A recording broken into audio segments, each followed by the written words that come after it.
다트 컴파일하는 4가지 방법에 대해서 배워볼게요. 이 커널은 얘는 좀 무시하고 요 4가지를 한번 해보겠습니다. 일단 첫 번째로 내가 만든 이 파일 있잖아요. 이 파일을 다트 컴파일 js 한칸 띄우고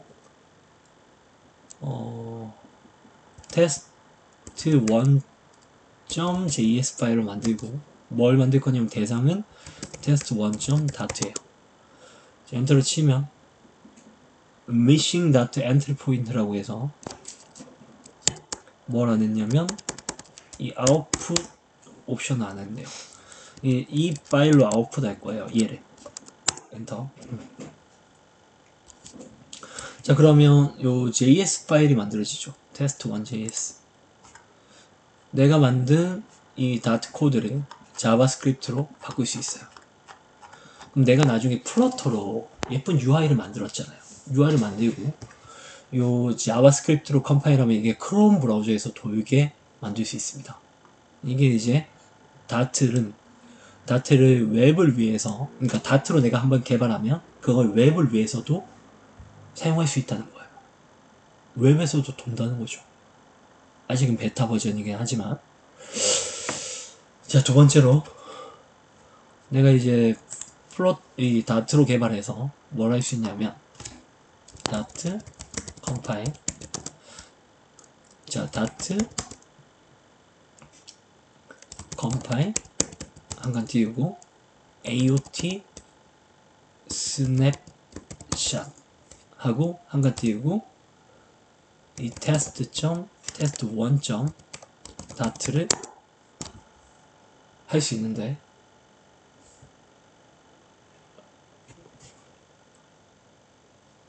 could not find this subcommand name AOP snapshot. 잘못 적었네요. AOT인데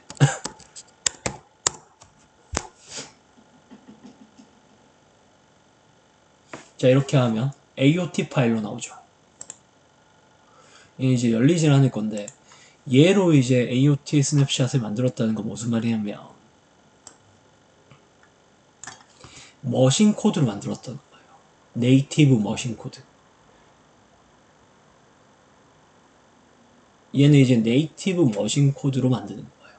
일단 이해는 안 하셔도 돼요. 왜냐면 내가 나중에 그림으로 설명을 해드릴 거예요. 자, 마지막으로 마지막이 아니죠. EXE도 한번 해볼게요. 자, dot compile test1.dot EXE는 이제 디폴트여서 그냥 이대로 적으시면 돼요. 아니네요. EXE 만들어야 되네. 그럼 이건 이제 윈도우에서 돌게 하는 EXE 파일로 만들어줘요. 이 EXE 파일 만들어줬죠. 이거 한번 실행해 볼게요, 제가.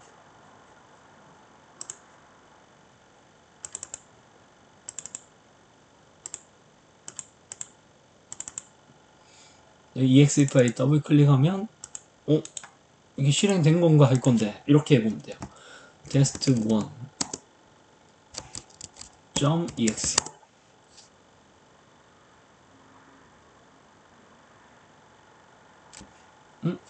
왜지? command not found라고 뜨네요. exe로 만들었고 실행을 잠깐만요. 마우스 클릭 하지 말고 이거 복사해서 cmd 파일 열고 cd에서 일로 이동해서 dir 해보면 exe 파일 있잖아요. test1 exe 파일은 저 git bash에서는 안 되고요. 여러분들 만약에 이건 제가 이제 git을 설치해서 git bash라는 게 열렸는데 여러분들은 아마 git bash가 없으면 아마 command prompt일 거예요. 예, cmd 거거든요. 그래서 그냥 ex test1 엔터 치면 이렇게 튀어나올 거예요. 이거는 이제 윈도우에서 도는 거죠. 윈도우에서 exe 파일 만든 거죠. 윈도우에서 돌 수 있게. 자, 그리고 조금 더 해볼까요? dot compile. JIT 스냅샷이라는 게 있는데 dot compile JIT 스냅샷 test1.dot. 자, 이건 도대체 뭐냐면 컴파일 하면서 바로 실행해버리죠. 맞죠? 이게 just in time의 약자거든요. 그래서 내 파일을 읽고 바로 실행해버리는 거예요. 자, 그래서 AOT, EXE, JAT, snapshot, JS 요 4가지를 해봤는데 요 4가지에 대해서 잠깐 설명을 좀 할게요.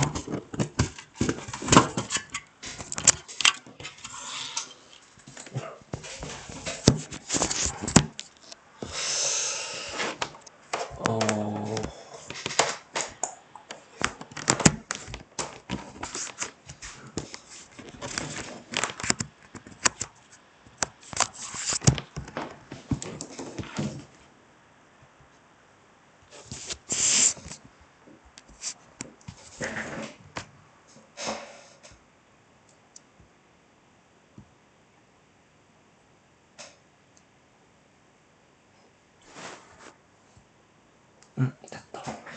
자, 설명할게요. 일단 기본적으로 컴파일에 대해서 알아야 돼요. 컴파일. 이게 좀 크네, 글자가. 얘로 할까? 아, 얘인가?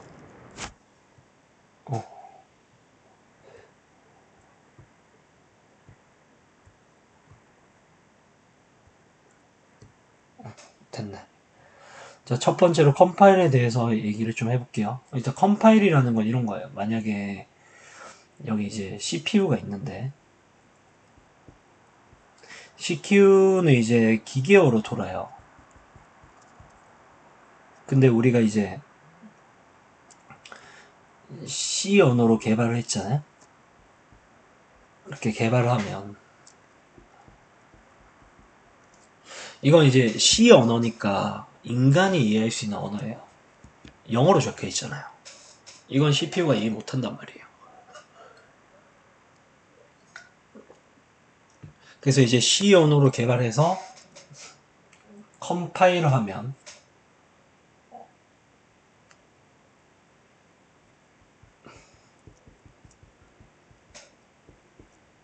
그래서 실행하면 이제 CPU가 이해할 수 있게 만들 수 있어요. 그러면 이제 이 컴파일을 한다는 건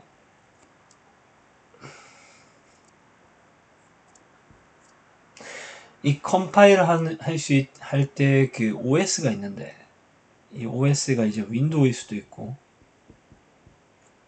내가 이제 맥일 수도 있고 뭐 리눅스일 수도 있겠죠.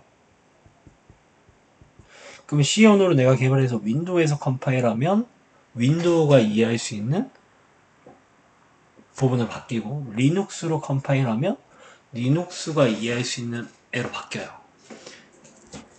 그러면 이제 얘로 딱 바뀌면 컴파일해서 이제 기계한테 던지는 거예요. 던지면 이제 이 리눅스라는 애가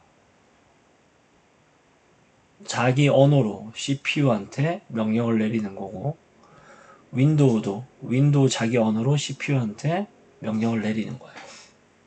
그래서 이제 C 언어로 개발을 하면 컴파일을 해서 그 운영체제에 맞게 코드가 이렇게 딱 바뀐단 말이에요.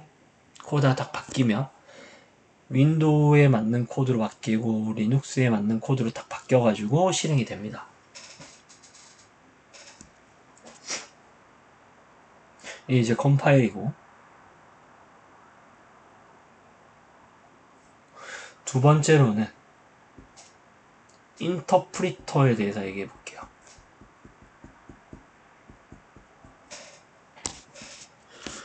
자, 인터프리터는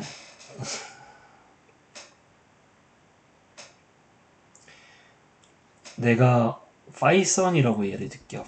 인터프리터는 보통 파이썬 같은 언어 아니면 자바스크립트가 인터프리터인데 내가 이제 개발을 했잖아요. 파이썬으로.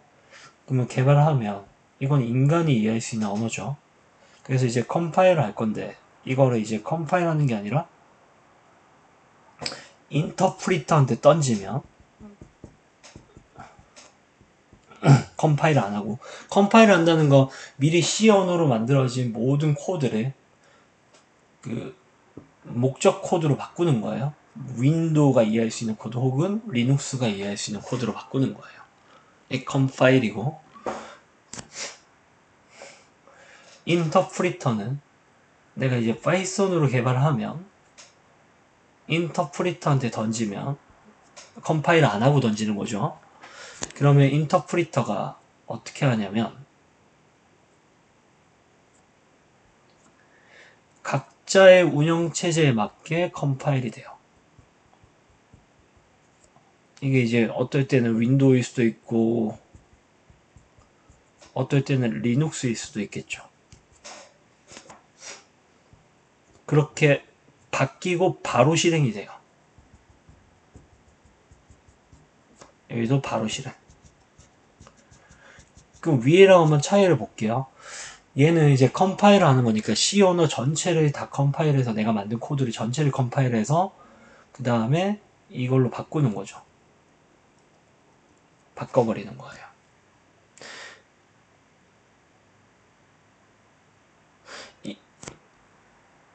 그래서 이걸로 바꾼 걸 이제 기계어에서 실행을 하는 거죠. 그래서 이제 내가 바꿀 때 잘 바꿔야 되는 게 윈도우용으로 컴파일 할 건지 리눅스용으로 컴파일 할 건지 이걸 잘 정해서 컴파일해서 줘야 되겠죠. 근데 이제 인터프리터는 내가 이제 파이썬 언어로 개발을 하면 윈도우용으로 할 건지 리눅스용으로 할 건지 결정 안 해도 돼요. 왜냐면 인터프리터한테 던지면 얘가 알아서 지금 현재 내가 윈도우에 있으면 윈도우용으로 컴파일돼서 바로 실행되고 리눅스용으로 컴파일돼서 바로 실행이 돼요. 이게 인터프리터입니다. 그러면 이 둘의 차이점이 뭐냐면 얘 같은 경우는 정적인 언어에 가능한 거죠. 무슨 말이냐면 변수의 타입이 있다는 거예요. 변수의 타입이 존재해야 내가 만든 변수의 크기를 알 수 있고 그래야지 메모리의 사이즈를 측정하고 기계어에서 돌 수 있어요. 근데 얘들은 동적 언어예요.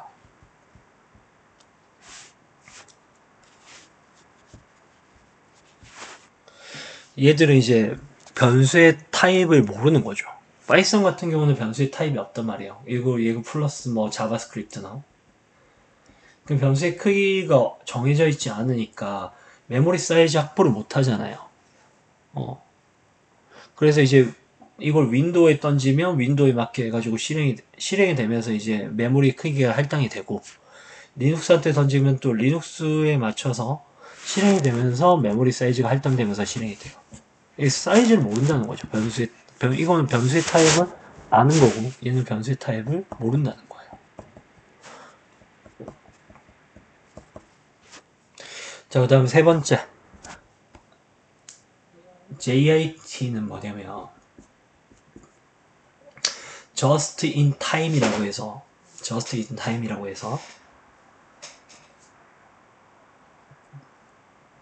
일단 일본어로 뭘 하냐면 중간언어로 컴파일을 해요.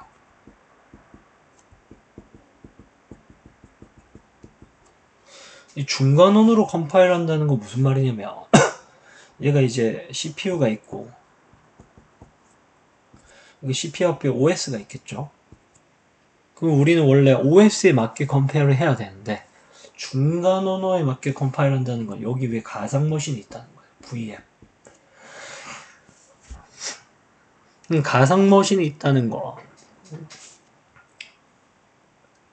여기 위에서 도는 코드로 바꾼다는 거죠. 중간 언어라는 건. VM에서. 자바로 치면 이제 JVM이고 이 다트도 이 다트에 다트 VM이 있어요. 다트 전용 VM. 이거는 이제 짧게 하면 DVM이겠네요. 그럼 이제 중간원으로 컴파일 한다는 건 내가 이제 다트로 코드를 짰죠? 그래서 중간원으로 컴파일하면 이 VM에서 되겠죠? 이걸로 일단 바꿔요. 그러면 이제 한 번 컴파일 했죠? 그리고 두 번째로 이 VM에서 이제 인터프리터로 실행이 돼요.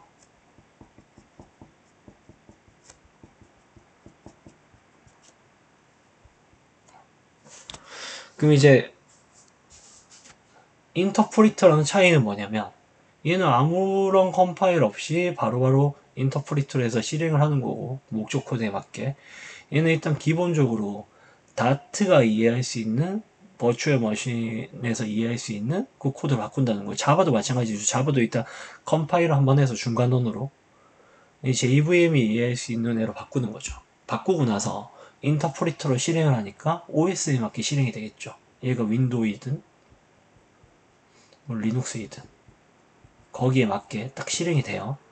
실행 이렇게 딱 실행이 되면 이 중간원으로 바뀐 걸 인터프리터가 뭘 하냐면 이걸 이제 OS에 맞게 컴파일하고 실행해 준다는 거죠.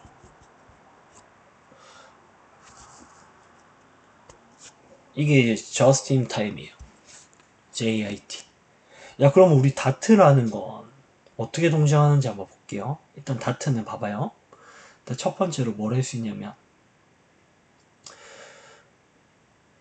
운영체제에 맞게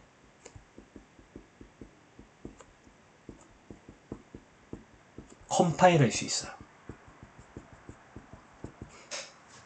그 말은 내가 이제 윈도우에서 개발을 했잖아요. 그래서 코드를 만들었어요. 혹은 뭐 리눅스에서 내가 개발을 해서 코드를 만들었잖아요. 코드를 만들고 나서 거기서 컴파일 하게 되면 거기서도 이게 컴파일을 할 수 있다는 거예요. 자, 두 번째로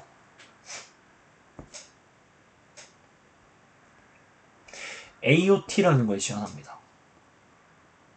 자, 그럼 AOT라는 걸 지원한다는데 이게 무슨 말인지 한번 볼게요. 자, 이렇게 휴대폰이 하나 있어요. 이렇게 휴대폰. 이게 이제 iOS도 있고 안드로이드일 수도 있겠죠. 그러면 이제 내가 뭐 윈도우에서 개발하든 맥에서 개발하든 개발을 했어요. 프로그램을 개발했어요. 그러면 개발했으니까 이제 여기에다가 개발한 코드를 집어넣어야 되잖아요. 이쪽으로. 근데 그게 이제 iOS도 있고 안드로이드일 수도 있겠죠. 그럼 이걸 이제 just in time으로 넘겨버리면 위에 있는 얘로 넘겨버리면 어떻게 되냐면 일단은 중간원으로 바꿔요. 중간원으로 바꿔가지고 여기 집어넣어요. 그럼 중간원으로 바꿔가지고 여기서 집어넣어버리면 이 휴대폰에는 이제 중간원어가 들어가 있겠죠. 그럼 이거는 이제 휴대폰 안에 뭐가 있어야 되냐면 DVM이 있어야 돼요. 버추얼 머신이. 그러면 이제 중간 언어가 실행되면서 한 줄 한 줄 실행되면서 인터프리터로 실행되겠죠. 이게 just in time이고. 이렇게 되면 이제 미리 모든 걸 컴파일한 게 아니니까 실행 속도가 느릴 수밖에 없습니다. 근데 만약에 내가 AOT로 하면 이게 ahead of time이라고 해서 미리 이제 컴파일을 하는 건데 이건 이렇게 할 수 있는 거죠. 이건 어떻게 하냐면 이 휴대폰이 있잖아요. 중간원으로 바꾸는 게 아니라 바로 내가 어디에서 개발했던 개발만 하면 그 휴대폰에 맞게 미리 컴파일하고 집어넣는 거죠. 이것도 가능해요. 그러니까 내가 컴파일할 때 iOS 맞게 컴파일하고 네이티브 코드로 혹은 안드로이드에 맞게 컴파일해서 집어넣을 수 있죠. 그럼 이제 안드로이드에서 바로 도는 거죠. 어떤 가상 머신 위에서 도는 게 아니니까 굉장히 빠르겠죠. 속도가. 그리고 이거 두 개를 다 지원하는 거예요. ahead of time이랑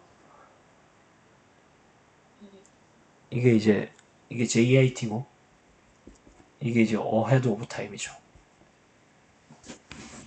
이 두 개를 다 지원해요. 그러면 이제 실제로 개발할 때는 어떻게 하면 되냐면 일단은 개발을 할 때는 내가 이제 윈도우에서 개발하고 있잖아요. 만약에 개발을 할 때는 일단 휴대폰에 넣기 전에 개발할 때는 just in time으로 개발하는 게 굉장히 빨라요. 왜냐하면 내가 어떤 코드를 하나 짰잖아요. 10줄을 짰어요. 한 3줄을 짰다고 할게요. 제가 3줄 짜서 일단은 내가 이제 3줄을 짰으니까 짠 코드를 휴대폰에 집어넣어요.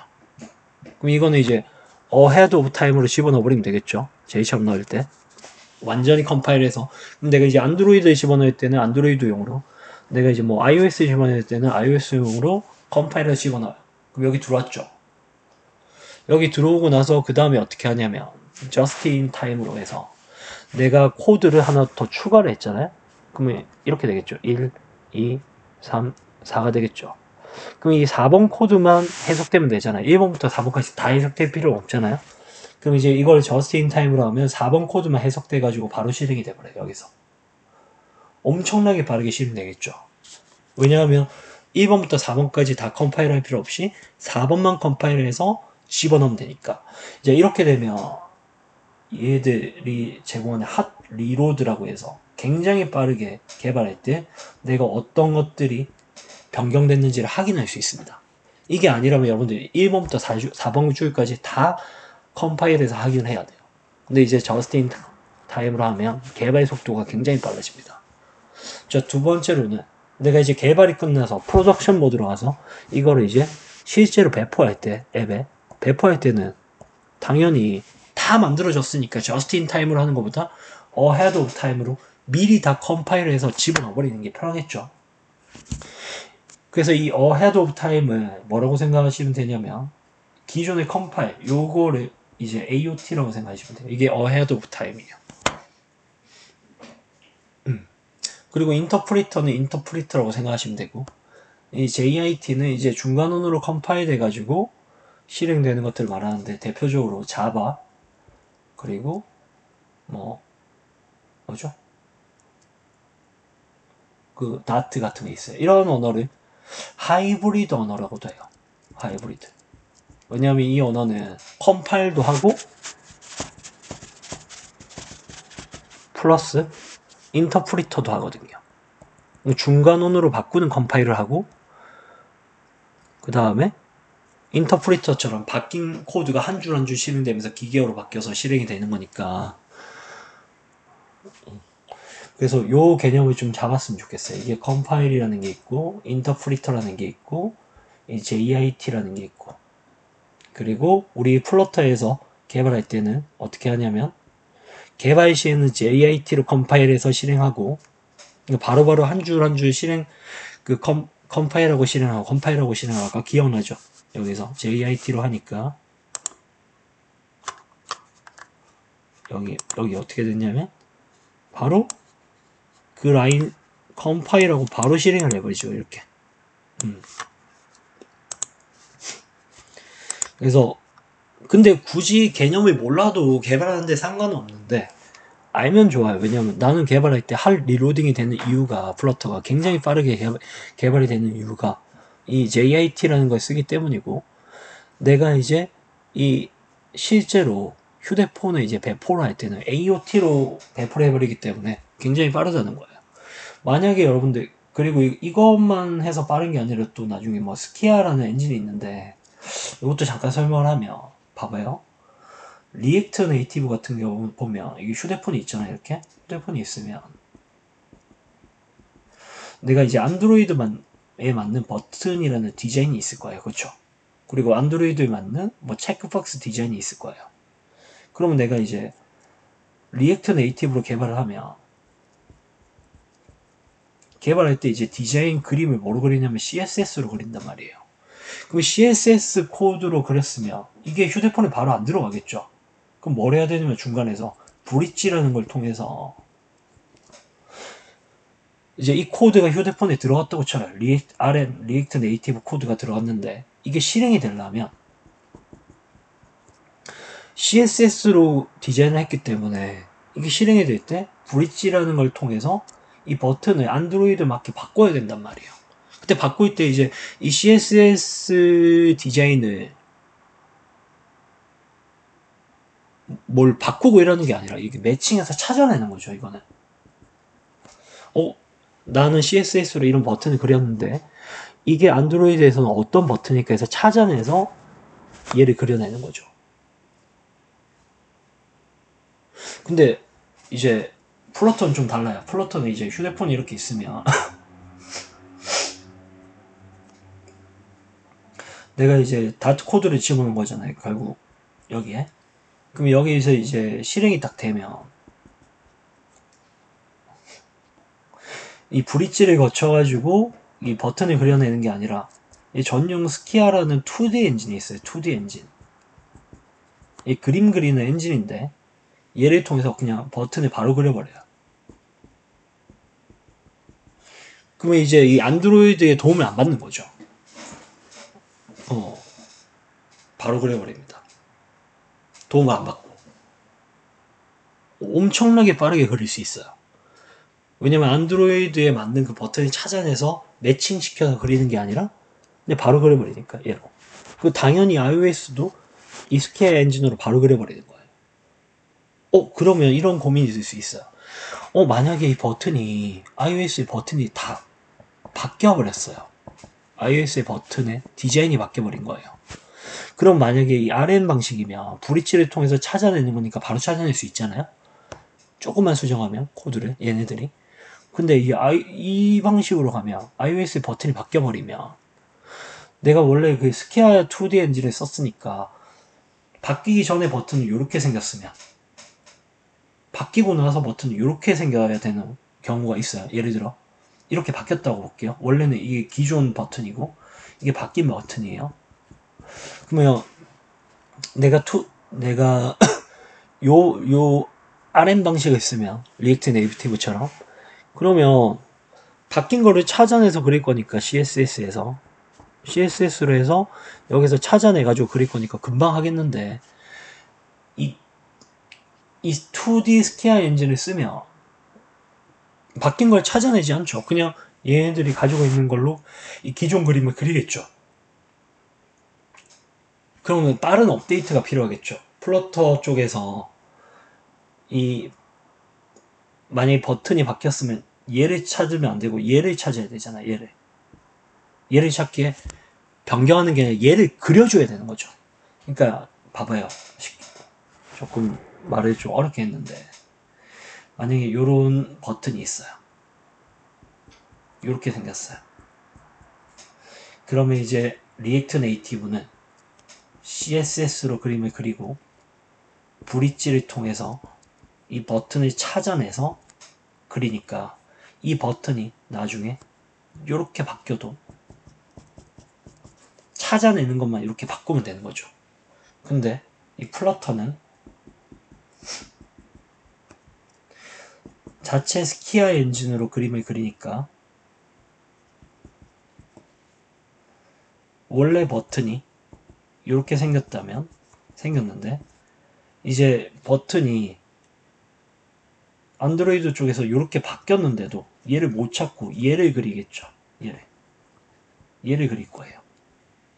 그러니까 이제 이 플러터 쪽에서 얘를 그리게끔 업데이트가 돼야 되겠죠.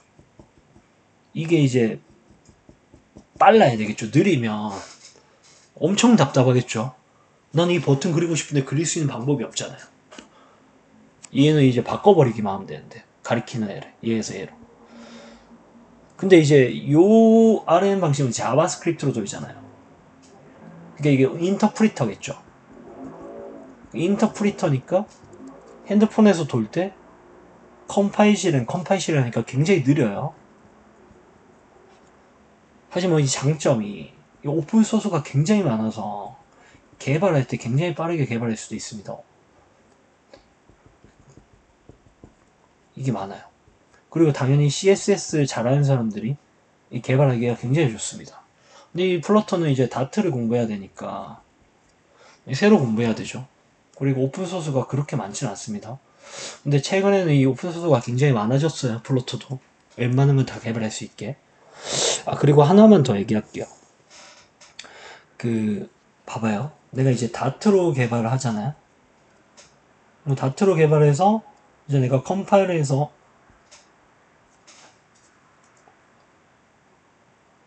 이제 뭐 AOT로 컴파일해서 휴대폰에 집어넣어 버리는 거예요. 당연히 이제 다트로 개발할 때 이 플러터라는 라이브러리가 필요하겠죠. 플러터가 들고 있는 라이브러리, 그림 그리는 라이브러리.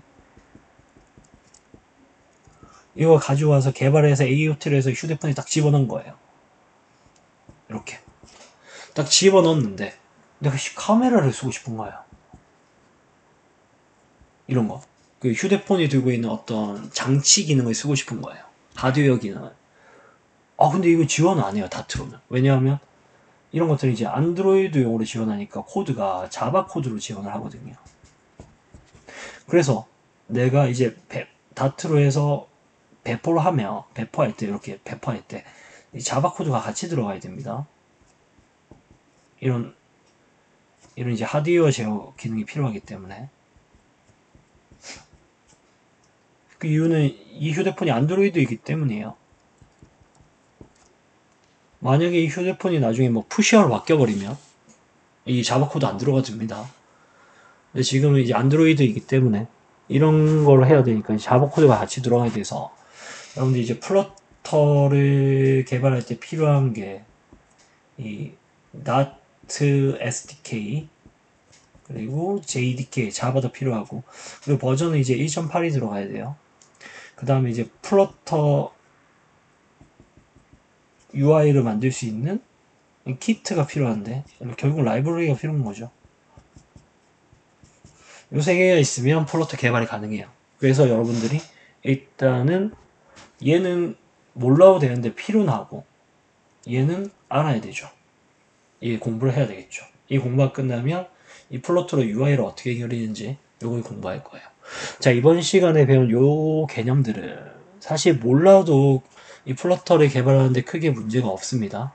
하지만 알면 이 개념들을 플러터라는 게 다트라는 게 이런 거구나, 이래서 빠르구나, 이런 게 좋구나, 이런 것들에 대한 개념을 좀 잡을 수 있을 거예요.